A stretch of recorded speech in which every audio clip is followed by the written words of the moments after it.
Ciao a tutti, oggi preparo dei cannoli morbidi di pan di Spagna con crema diplomatica, deliziosi! Gli ingredienti sono scritti per esteso nell'info box sotto il video e nel blog e adesso prepariamoli insieme. Per prima cosa preparo la mia crema pasticcera lucida e setosa. Vi metto il link nelle schede video, nelle schermate finali e anche nell'info box sotto il video con le dosi che occorrono per questa ricetta. Preparo la base dei cannoli, separo i tuorli dagli albumi.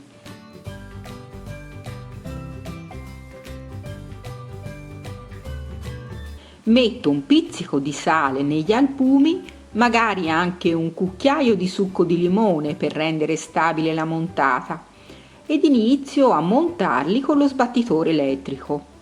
Aggiungo metà dello zucchero totale e li monto per 5 minuti. Ottengo una meringa lucida e compatta.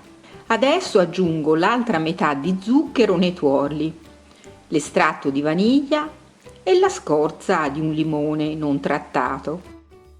Lavoro il tutto per 5 minuti. Ottengo un composto chiaro e ben montato. Metto la farina setacciandola in 2-3 volte e mescolo dal basso verso l'alto delicatamente.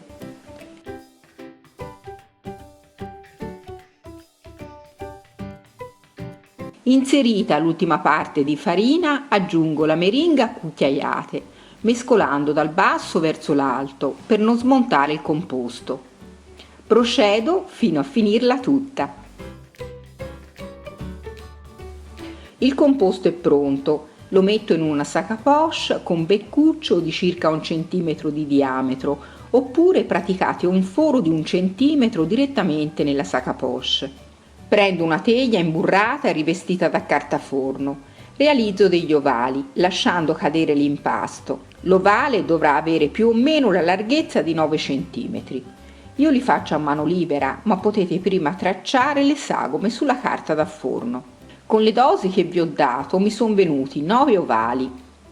Metto in forno caldo statico a 200 gradi per 5 minuti.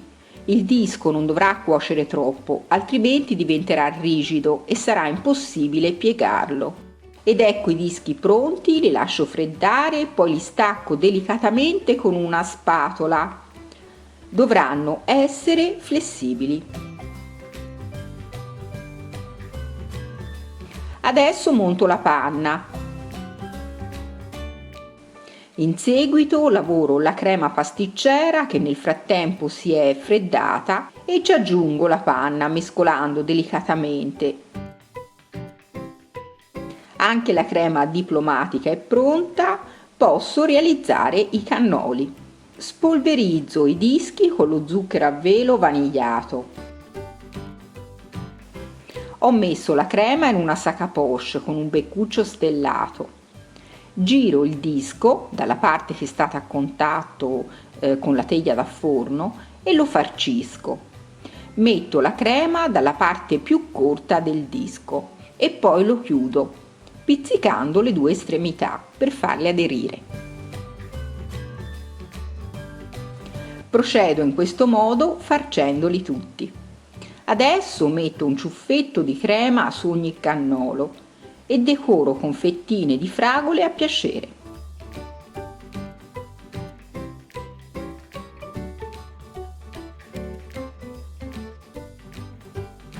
Tutto è pronto per la prova assaggio.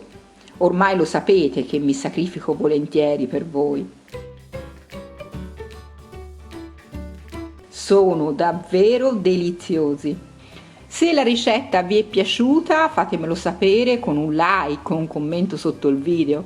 Mi trovate anche sulla pagina Facebook e Instagram delle ricette di Terrore e Splendore. Ricordatevi di attivare la campanella delle notifiche del canale, così sarete avvisati quando pubblicherò un nuovo video. Grazie a tutti, un bacione grandissimo, a presto!